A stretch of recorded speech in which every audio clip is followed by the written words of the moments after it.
हाय बच्चे पार्टी, कैसे हैं आप सभी। मैं हूँ आपकी दोस्त सारिका त्यागी, जो रोज़ लाती हूँ छोटी छोटी प्यारी प्यारी स्टोरी। वो स्टोरी जो मुझे मेरी दादी नानी सुनाती थी और मैं आप सभी को सुनाती हूँ। वो स्टोरी जिनसे मुझे बहुत कुछ सीखने को मिलता था और मज़ा भी बहुत आता था।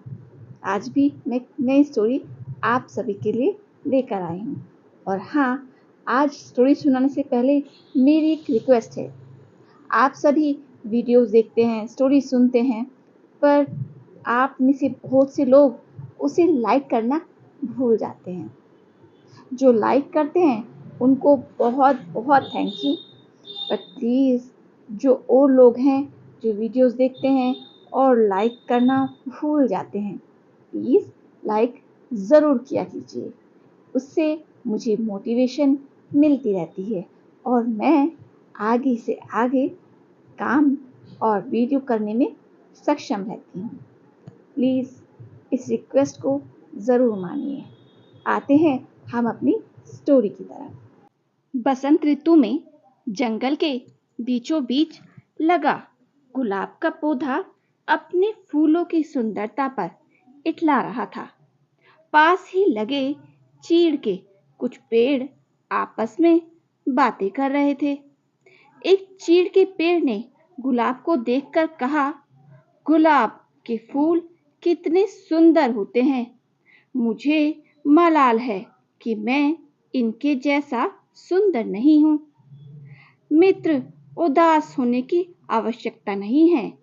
हर किसी के पास सब कुछ तो नहीं हो सकता। दूसरे चीड़ के पेड़ उसकी इस बात का उत्तर दिया। गुलाब ने उनकी बातें सुन ली और उसे अपनी सुंदरता पर और गुमान हो गया। वह बोला, इस जंगल में सबसे सुंदर मैं ही हूँ। तभी सूरजमुखी के फूल ने उसकी इस बात पर आपत्ति जताते हुए कहा, तुम ऐसा कैसे कह सकते हो। इन जंगल के बहुत सारे सुंदर फूल हैं, तुम बस उनमें से एक हो। लेकिन सब मुझे देखकर तारीफ करते हैं। गुलाब ने इतराते हुए कहा, देखो इस नागवनी के पौधे को, ये कितना बदसूरत है। इस पर तो कांटे ही कांटे हैं, कोई इसकी तारीफ नहीं करता। ये तुम किस तरह की बात कर रही हो। अब की बार चीड़ का पेड़ बोला, तुम में भी तो कांटे हैं, लेकिन फिर भी तुम सुंदर हो। गुलाब की इस बात पर गुस्सा आ गया। तुम्हें तो सुंदरता का मतलब ही नहीं पता। तुम इस तरह मेरे कांटों और उस नागफनी के कांटों की तुलना नहीं कर सकते। हम में बहुत फर्क है। मैं सुंदर हूँ और वो नहीं। तुम में घमंड चढ़ गया है। गुलाब, इतना कहकर चीड़ के पेड़ ने अपनी डालियों को दूसरी ओर झुका ली। इन सब के बीच नागफनी का पौधा चुप रहा, लेकिन गुलाब ने गुस्से में अपनी जड़ें नागफनी के पौधे से दूर हटाने की कोशिश की, लेकिन ऐसा संभव नहीं था। कुछ देर प्रयास करने के बाद गुलाब ने चिढ़कर नागफनी के पौधे से कहा, तुम एक निरर्थक पौधे हो। तुम में न सुंदरता है और न ही तुम किसी काम की हो। मुझे दुख है कि मुझे तुम्हारे पास रहना पड़ रहा है।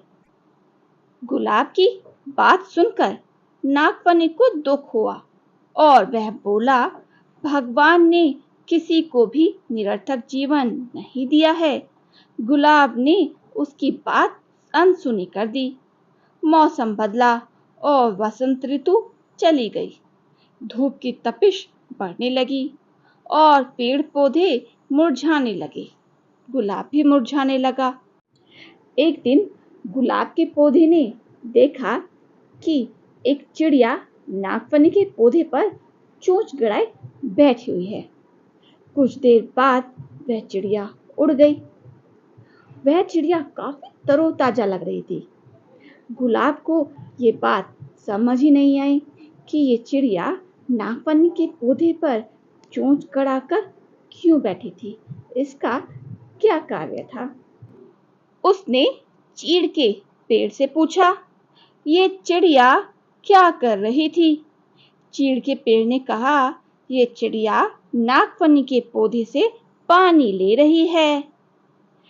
ओह, लेकिन क्या इसके चोंच गड़ाने से नागफनी को दर्द नहीं होगा? गुलाब ने पूछा। अवश्य ही होगा, लेकिन दयालु नागफनी चिड़िया को तकलीफ में नहीं देख सकता था। चीड़ के पेड़ ने उत्तर दिया। ओह, तो इस गर्मी में नागफनी के पास पानी है? मैं तो पानी के बिना सूख रहा हूँ। गुलाब उदास हो गया। तुम नागफनी से मदद क्यों नहीं मांगती? वह अवश्य तुम्हारी मदद करेगा। चिड़िया अपनी चोंच में भरकर तुम्हारे पास ले आएगी। चीड़ के पेड़ ने सलाह दी। गुलाब नागफनी से कैसे मदद मांगता?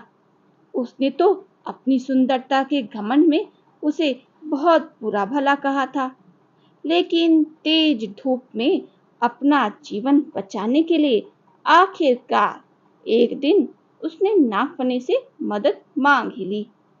नागफनी दयालु था।